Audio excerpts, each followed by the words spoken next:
भारत का राष्ट्रवाद नेहरू का राष्ट्रवाद है। धर्मनिरपेक्षता के साथ खिलवाड़ राष्ट्र की एकता के लिए बाधक है। लेखकों, कलाकारों, बुद्धिजीवियों को सांप्रदायिकता के खिलाफ एकजुट होकर नफरत को बढ़ावा देने वाले राजनीतिक साजिशों को जनता के सामने बेनकाब करने की जरूरत है। ये कहना था आजमगढ़ पहुंचे प्रलेस के राष्ट्रीय कार्यकारी अध्यक्ष विभूति नारायण राय का। प्रलेस इस्कफ इप्टा ने विभूति नारायण राय के प्रलेस के राष्ट्रीय कार्यकारिणी अध्यक्ष बनने के बाद जनपद में प्रथम आगमन पर सम्मान समारोह का आयोजन किया। आजमगढ़ के नेहरू हॉल में स्थित भारत जनविज्ञान कार्यालय में प्रगतिशील लेखक संघ इस्कफ इप्टा के संयुक्त आयोजन को संबोधित करते हुए प्रगतिशील लेखक संघ के राष्ट्रीय कार्यकारी अध्यक्ष प्रख्यात साहित्यकार विभूति नारायण राय ने कहा कि मुझे ऐसे समय में लेखकों के ऐतिहासिक संगठन प्रगतिशील लेखक संघ की जिम्मेदारी मिली है जब पूरे देश में लेखकों और संस्कृत कर्मियों के सामने अभिव्यक्ति का सबसे कठिन समय है। यह सिर्फ लेखकों का संकट नहीं है बल्कि इस देश की बहुसंख्यक जनता का संकट भी है।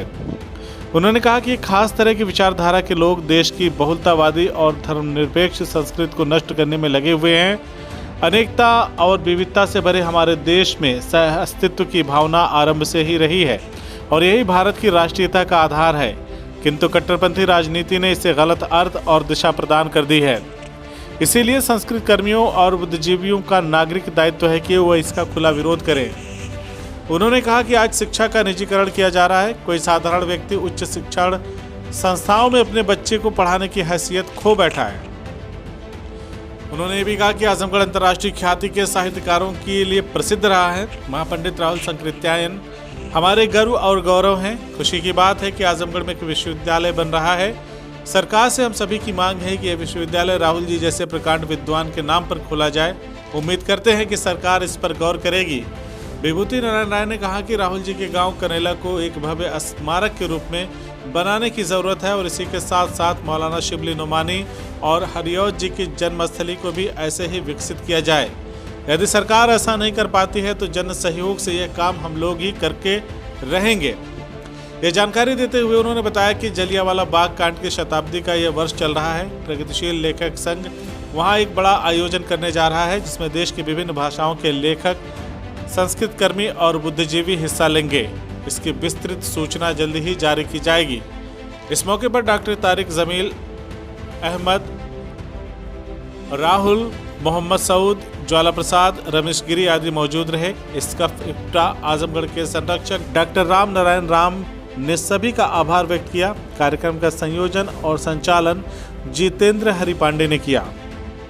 देखिए, जिस तरह का माहौल इस समय देश में है, खासतौर से हमारे प्रदेश में चुनाव के समय जिस तरह सांप्रदायिकता उभारने की कोशिश की जा रही है, ये सारे लेखक, रचनाकर्मी, रंगकर्मी ये सब उसके विरोध में खड़े हैं और हम अपने माध्यम से जो हमारे पास कलम है या कोई प्रदर्शन करने का जो माध्यम है उसके माध्यम से हम मांग कर रहे हैं कि सिर्फ देशभक्त उम्मीदवारों को चुना जाए, ऐसे लोगों को जो इस देश को बांटने की जगह जोड़ने का काम करते हैं। ये देखिए, हम तो प्रगतिशील लेखक संघ तो पूरे देश में का संगठन है, पूरे देश के लेखकों का संगठन है।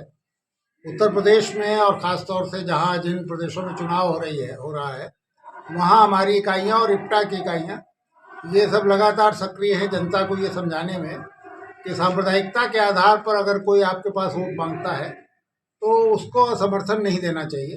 धर्म के नाम पर कोई वोट मांग रहा है तो उसका समर्थन नहीं देना चाहिए और ऐसे शक्तियों को जो धर्मनिरपेक्ष हो, जो सबसे बड़ी चीज़ है राष्ट्रभक्त हो, देशभक्त हो, उनका समर्थन किया जाना चाहिए। ये हम लोग जो लेखक और कलाकार हैं वो इस तरह की आवाज़ उठा रहे हैं। ये विवेक तो जनता को है।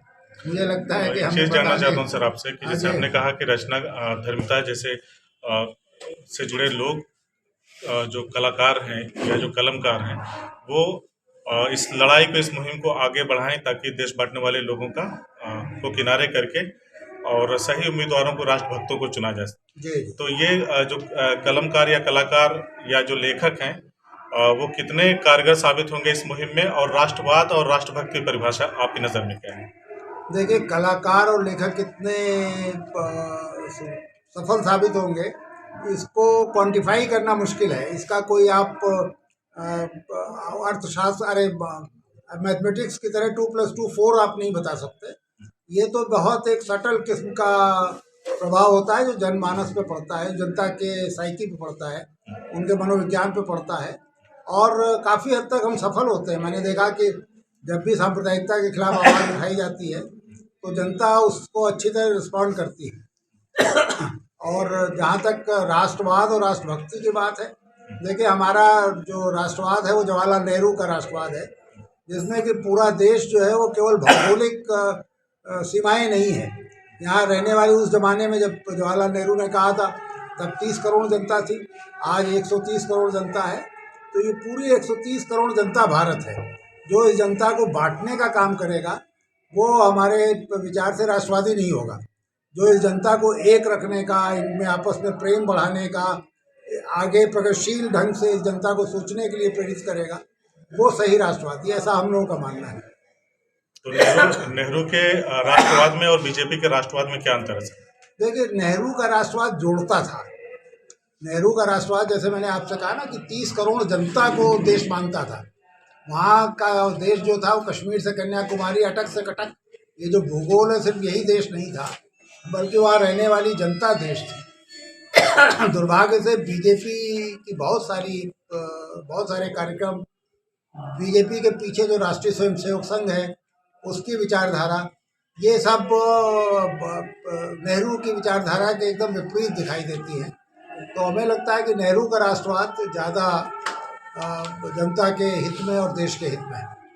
बहुत सारे लेखक सर पुराने तथ्यों को मिटा करके नया सृजन कर रहे हैं, नए तरीके से इतिहास लिखने की कोशिश हो रही है और कहा यह भी जा रहा है कि संविधान से भी छेड़छाड़ की कोशिश हो रही है। ऐसे में इस तरह के कार्यक्रम कितने प्रासंगिक हैं और जनता इससे कैसे जुड़े? देखिए, जो मुख्य धारा के लेखक थे, सौभाग्य की बात है और ये हमारे लिए गर्व की बात है, उनमें बहुत कम विचलन दिखाई दिया है। ये आपके वो लेखक, अब उनके बारे में क्या कहा जाए, जो अब इतिहास नया रच रहे हैं, जो इतिहास नया लिखने की कोशिश कर रहे हैं, इनको जनता जल्दी ही रद्दी के ढेर की तरह फेंक देगी बाहर, कूड़े के ढेर में चले जाएंगे। इन लेखकों का कोई ना तो जिसे आप कह सकते हैं कि बड़ा पाठक समुदाय इनके साथ है और ना ही इनके अंदर इतनी रचनात्मक ऊर्जा है कि लंबे समय तक टिकेंगे। तो उनसे तो कोई मुझे नहीं लगता कि डर है। संविधान के साथ जो छेड़छाड़ की जा रही उसका जनता को जवाब देना चाहिए और संविधान हमारे लिए बहुत पवित्र किताब की तरह होना चाहिए।